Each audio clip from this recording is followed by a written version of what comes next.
Hi hello friends, എല്ലാവർക്കും നമ്മുടെ സുമി മുഫാസ് ടെസ്റ്റി കിച്ചണിലേക്ക് സ്വാഗതം. എല്ലാവർക്കും നല്ലൊരു ശുഭരാത്രി പറഞ്ഞുകൊണ്ട് തന്നെ നമ്മുടെ നാളെ വരാനിരിക്കുന്ന മഴതോറും മുമ്പേ സീരിയലിൻ്റെ ഒരു പ്രൊമോ കേട്ടാലോ. അപ്പോൾ നമ്മുടെ അലീനെ ഇറക്കാൻ എല്ലാവിധ രീതിയിലും മനു ഒക്കെ നോക്കുന്നുണ്ട്, അതുപോലെ നമ്മുടെ ഗോവർദ്ധനെ നോക്കുന്നുണ്ട്. പക്ഷേ ഒരു രക്ഷയില്ല. എന്താണ് അവസ്ഥ? കാരണം ഇവരെന്താണ് പോലീസുകാർ ഉദ്ദേശിക്കുന്നതെന്നുള്ളത് അവർക്ക് ഒരു പിടുത്തം കിട്ടുന്നില്ല. ഒരു തെറ്റും ചെയ്യാത്ത ഒരു പെൺകുട്ടിയെ കൊണ്ടുവന്ന് ഈ സ്റ്റേഷനിൽ ഇങ്ങനെ ഇരുത്തിയിട്ട് ഇത് എന്താണ് ഇവർ ഉദ്ദേശിക്കണമെന്ന് ഒരു പിടുത്തം കിട്ടുന്നില്ല.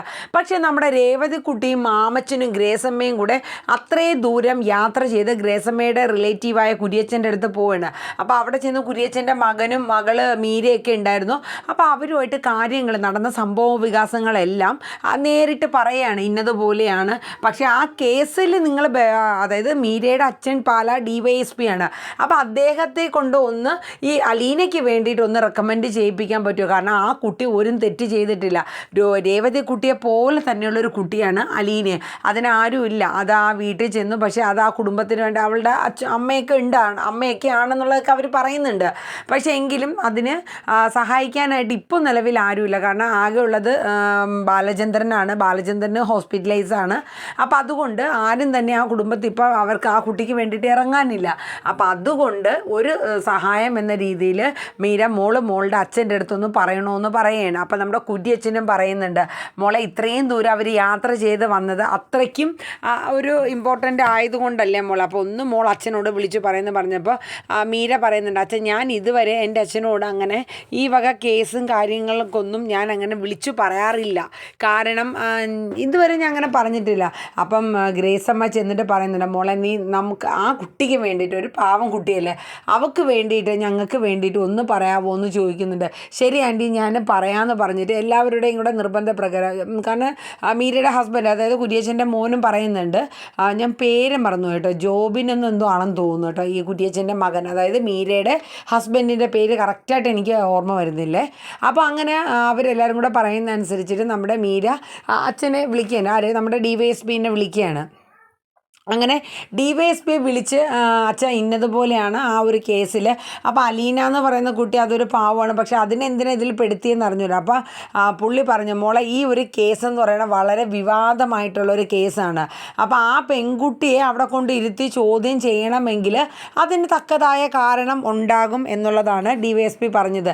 ഞാൻ ഇതിലൊക്കെ ഇടപെട്ട് കഴിഞ്ഞാൽ നാളെ ഇനിയിപ്പോൾ ഈ കുട്ടിയെ പുറത്തിറക്കി കഴിഞ്ഞ് കഴിഞ്ഞാൽ അപ്പോൾ എനിക്കിതിൽ എന്തെങ്കിലും പങ്കുണ്ട് എന്നുള്ളൊരു തോന്നൽ വരുമെന്ന് DYSP പറയുന്നത്. മോക്ക് ഇതൊക്കെ അറിയില്ലെന്ന്. അപ്പോൾ മീര പറഞ്ഞു, ഈ ഗ്രേസ് എന്ന് പറഞ്ഞ ആൻറ്റി നമ്മുടെ ജോബിൻ്റെ ഒരു റിലേറ്റീവും കൂടെയാണ്. അപ്പോൾ അവർ വന്ന് ആദ്യമായിട്ട് എൻ്റെ അടുത്ത് ഒരു സഹായം ചോദിക്കുമ്പോൾ എനിക്ക് പറ്റില്ല എന്ന് പറയാൻ പറ്റില്ലല്ലോ. അപ്പോൾ അദ്ദേഹം പറഞ്ഞു, നീ എടുത്തടിച്ച് പറയണ്ട, അവരുടെ അടുത്ത് എങ്ങനെയെങ്കിലും പറഞ്ഞ് ഒന്ന് ഒഴിവാക്കി വിടുക. കാരണം ഇത് നാളെ എന്ന് വെച്ചാൽ ഒരു പെൺകുട്ടിയെ ഇത്രയും ഗ്യാങ് റേപ്പ് ചെയ്ത് അത്രയും ഒരു അവശതയിലായി ആ പെൺകുട്ടിയുടെ അവസ്ഥയാണ്. അപ്പോൾ അതിൽ ഈ പെൺകുട്ടിയെ വീട്ടിൽ പോയി അലീന എന്ന് പറയുന്ന കുട്ടിയെ കൊണ്ടുവന്ന് ഈ രീതിയിൽ ക്വസ്റ്റ്യൻ ചെയ്യണമെങ്കിൽ അതിന് തക്കതായ കാരണമുണ്ടാകും.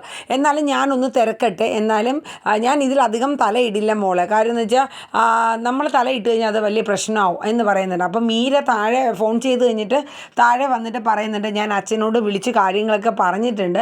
പക്ഷേ അച്ഛൻ പറയുന്നത് ഈ അലീനെ അവിടെ കൊണ്ടുപോയി ചോദ്യം ചെയ്തിട്ടുണ്ടെങ്കിൽ അതിന് എന്തെങ്കിലും തക്കതായ കാരണമുണ്ടാകും, അല്ലാണ്ട് പോലീസുകാർ അങ്ങനെ കൊണ്ടുപോയില്ലെന്നാണ് അച്ഛൻ പറഞ്ഞത്. അപ്പോൾ അച്ഛനൊന്ന് ഡീറ്റെയിൽ ആയിട്ട് തിരക്കട്ടെ എന്ന് പറഞ്ഞിട്ടുണ്ട്.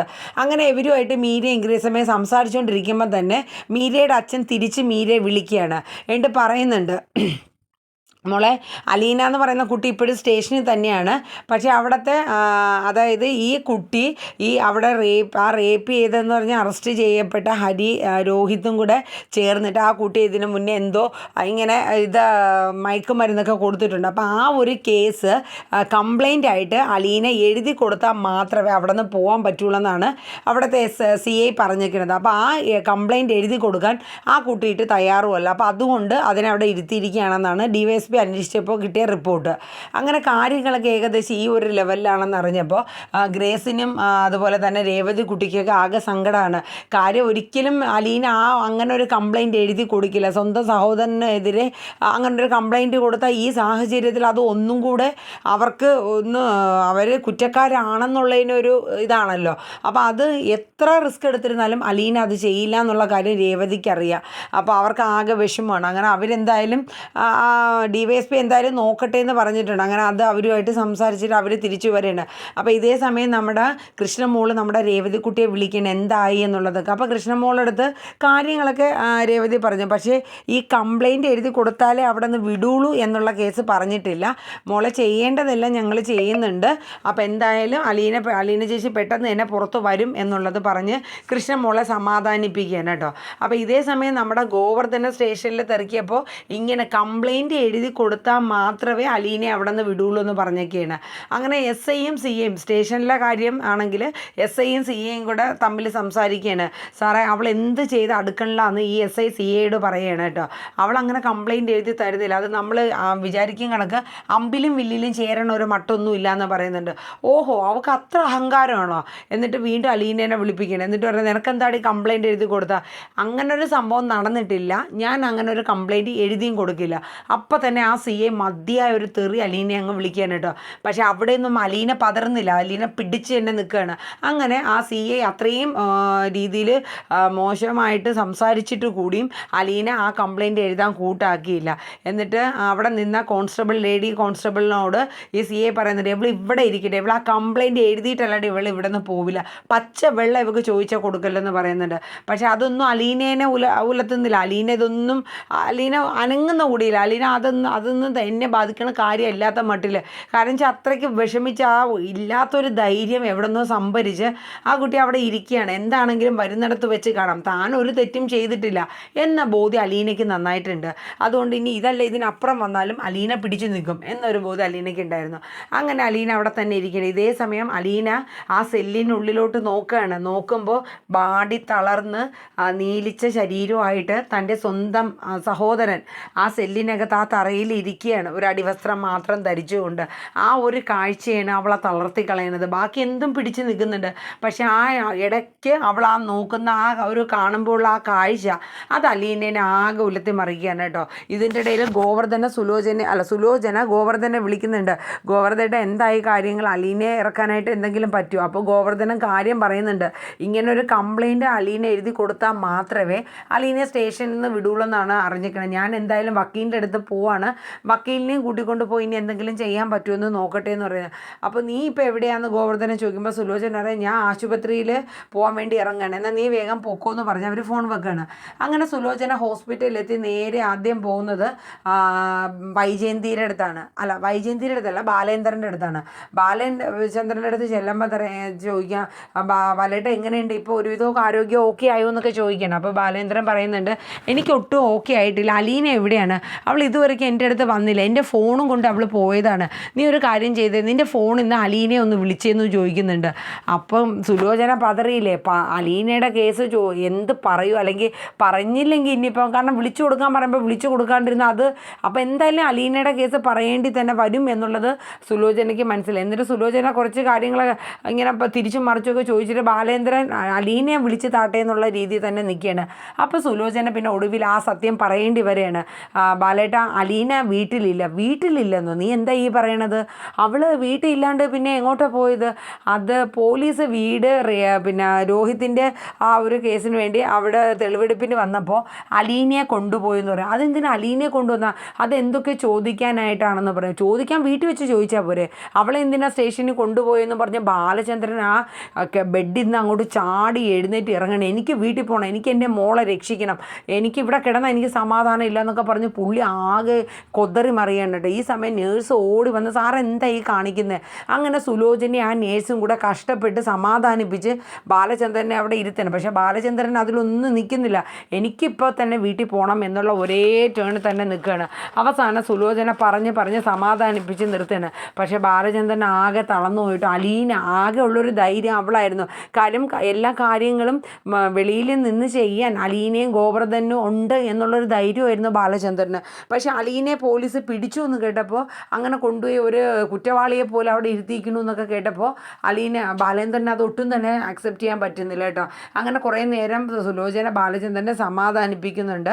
അത് കഴിഞ്ഞിട്ട് പിന്നെ സുലോചന നേരെ വൈജയന്തിയുടെ അടുത്ത് ഇപ്പുറത്ത് പോവാണ് റൂമിൽ തന്നെ. രണ്ടുപേരും ഹോസ്പിറ്റലൈസ് ആണല്ലോ, അച്ഛനും അമ്മയും. അപ്പോൾ അങ്ങനെ വൈജ ആരുടെ അടുത്ത് ചെല്ലുമ്പോഴത്തേക്ക് വൈജ ചോദിക്കുന്നുണ്ട്, സുലോചന രോഹിത്തിൻ്റെ കാര്യം എന്തെങ്കിലും അറിഞ്ഞോ? എന്താവാനാ ചേച്ചി, നമ്മളൊന്നും ചെന്ന് അടുക്കാൻ പോലും പറ്റാത്ത രീതിയിലാണ് കേസ്. ഇപ്പോൾ ഇതൊന്നും പോരാഞ്ഞിട്ട് ആ അലീനേനെ കൂടെ കൊണ്ടുപോയി സ്റ്റേഷനിൽ ഇരുത്തിക്കുക. അതെന്തിനാ അവളെ കൊണ്ടുപോയത്? അത് അവളവിടെ കൊണ്ടുപോയി ചോദ്യം ചെയ്തിട്ട് ഈ രോഹിത്തിനും ഹരിക്കും എതിരെ അവളൊരു കംപ്ലൈൻറ്റ് എഴുതി കൊടുക്കാനാണ് അവർ പറയുന്നത്. അത് കേട്ടപ്പോൾ വൈജ ഞെട്ടുകയാണ്. അവൾ ഒറ്റ ഒരുത്തി കാരണമാണ് ഇതിനെല്ലാം കാരണം. ഇനി എൻ്റെ മക്കളുടെ ഭാവിയും കൂടെ പോവുമല്ലോ എന്ന് പറഞ്ഞ് ഇങ്ങനെ പറഞ്ഞപ്പോൾ, നിങ്ങളൊരു അമ്മയാണോ? നിങ്ങൾ എന്തറിഞ്ഞിട്ടാണ് വീണ്ടും അവളെ കുറ്റം പറയണം? ഞാൻ ചേച്ചിയാണെന്നൊന്നും നോക്കില്ല, എൻ്റെ വായി വരുന്നത് ഞാൻ വിളിച്ചു പറയും കേട്ടോ, വൈജേട്ടത്തി എന്ന് പറയും. ഇത്രയും നിങ്ങളെ കുടുംബത്തിന് വേണ്ടിയിട്ട് ആ കുട്ടി ഇത്രയും ത്യാഗവും ഇതെല്ലാം ചെയ്തിട്ട് വീണ്ടും നിങ്ങളെ പഴിയാണോ കേൾക്കുന്നതെന്ന് പറയുമ്പോഴത്തേക്ക് വൈജ ഒന്നും മിണ്ടുന്നില്ല കേട്ടോ. എന്നിട്ട് പറയുന്നുണ്ട്, നിങ്ങളുടെ മോൻ ചെയ്തതൊക്കെ നിങ്ങൾക്ക് ന്യായമാണോ? ഒരു പാവം പ്രായം തികയാത്ത ഒരു 17-18 വയസ്സുള്ള ഒരു പെൺകുട്ടിയെ ചേർന്ന് ബലാത്സംഗം ചെയ്തിട്ട് ഇന്ന് ജയിലിൽ കിടക്കണം, അതൊന്നും തെറ്റല്ല. അലീനയാണ് ചേച്ചിക്ക് ഇപ്പോഴും കുറ്റപ്പെടുത്താനുള്ളത്. നിങ്ങളുടെ കുടുംബത്തിന് നിങ്ങളുടെ മക്കളുടെ കാര്യങ്ങളും ഓരോ കാര്യങ്ങളും ഓടി നടന്ന് ആ കുട്ടി ഇന്ന് ചെയ്തിട്ട് ഇപ്പോൾ ആ കുട്ടിയെ പോലീസ് പിടിച്ചിരുത്തിയിരിക്കുക. ആ കുട്ടിക്ക് നിങ്ങളുടെ കുടുംബത്തിനോടുള്ള ആത്മാർത്ഥതയും തിന്ന ചോറിന് നന്ദിയുള്ളത് കൊണ്ടാണ് അങ്ങനെ ഒരു കംപ്ലയിൻറ്റ് എഴുതി കൊടുക്കാത്തത്. വേറെ ആ കുട്ടിയുടെ സ്ഥാനത്ത് ഏത് പെൺകുട്ടിയാണെങ്കിലും ആ കംപ്ലയിൻറ്റ് എഴുതി കൊടുക്കും. പിന്നെ ഒന്നും കൂടെ നിങ്ങളുടെ മോൻ്റെയും അതുപോലെ നിങ്ങളുടെ ഏട്ടൻ്റെ മകൻ്റെയൊക്കെ ജീവിതങ്ങൾ ഒന്നും കൂടെ ജയിലിനകത്താകും എന്നുള്ളത് ഉറപ്പാണ്. കാര്യം പെൺകുട്ടിയെ അങ്ങനെ ചെയ്യാൻ ശ്രമിച്ചു എന്നുള്ളത് ഒരു കുറ്റം തന്നെയാണ്. എൻ്റെ ചേച്ചി അവളെ കുറ്റം പറയുകയാണോ എന്ന് ചോദിച്ചിട്ട് സുലോചന 4 വർത്തമാനം കൊണ്ട് പറയുകയാണ് കേട്ടോ. എന്നിട്ട് വൈജയ്ക്ക് ആ ഒരു ഇതൊന്നുമില്ല. പക്ഷേ പിന്നെ ഇതിന് ശേഷം അത് കേട്ട് കഴിഞ്ഞപ്പോൾ പിന്നെ വൈജയ്ക്ക് മിണ്ടാട്ടം മുട്ടി കണക്ക് വൈജ പിന്നെ ഒന്നും മിണ്ടുന്നില്ല കേട്ടോ. പക്ഷെ എന്തായാലും അലീന സ്റ്റേഷനിൽ നിന്ന് ഇറങ്ങിയിട്ടില്ല. അപ്പോൾ അലീനയുടെ കാര്യങ്ങൾക്ക് വേണ്ടിയിട്ട് മാമച്ചനും രേവതിക്കുട്ടിയും ഗ്രേസമ്മ ഒരു വശത്ത് ശ്രമിക്കുന്നുണ്ട്, ഗോവർദ്ധനം വക്കീലിനെ കാണാൻ ശ്രമിക്കുന്നുണ്ട്, അതുപോലെ തന്നെ മനുവിൻ്റേതായ രീതിയിലൊക്കെ ഓരോ സ്റ്റെപ്പ് ചെയ്യുന്നുണ്ട്. പക്ഷേ എന്തൊക്കെയാണെങ്കിലും അലീനയ്ക്ക് ഒരു കേടുമില്ലാണ്ട് അലീന സ്റ്റേഷനിൽ നിന്നൊക്കെ ഇറക്കും. പക്ഷേ പിന്നെയുള്ള കാര്യങ്ങളൊക്കെ ഇനി വരുന്നില്ല. ബാലചന്ദ്രന് ഉള്ളതിനേക്കാളും ടെൻഷൻ ഒന്നും കൂടെ കൂടിയിട്ടുണ്ട്. കാര്യം മക്കളുടെ എല്ലാം കാര്യങ്ങൾ അങ്ങും ഇങ്ങും, കുട്ടികൾക്ക് 2 പെൺകുട്ടികൾ ഒറ്റയ്ക്ക് അവിടെയുള്ളൂ, ഒരാൾ പോലീസ് സ്റ്റേഷനിൽ. അലീനയായിരുന്നു ബാലചന്ദ്രൻ്റെ മെയിൻ ഒരു ബലം എന്ന് പറയുന്നത്. അപ്പോൾ അലീനയെ കൂടെ പോലീസ് ചോദ്യം ചെയ്യാൻ വേണ്ടി കൊണ്ട് സ്റ്റേഷനിൽ ഇരുത്തി നീട്ടപ്പോൾ ബാലചന്ദ്രൻ ആകെ പ്രയാസമാവാണ്. അപ്പോൾ ഇനി എന്തൊക്കെയാണ് ട്വിസ്റ്റുകളാണ് നമ്മുടെ മഴതോറും മുമ്പേ സീരിയലിൽ വരാനിരിക്കുന്നതെന്ന് നമുക്ക് നോക്കാം. എല്ലാവരുടെയും നല്ലൊരു സപ്പോർട്ട് തരിക. നമ്മുടെ അപ്പോൾ ഉള്ള പ്രൊമോ വീഡിയോയിൽ കാണുക, കണ്ടൊരു ലൈക്ക് തരിക, നിങ്ങളുടെ അഭിപ്രായങ്ങൾ കമൻറ്റ് ബോക്സിൽ രേഖപ്പെടുത്താനായിട്ട് ശ്രമിക്കുക.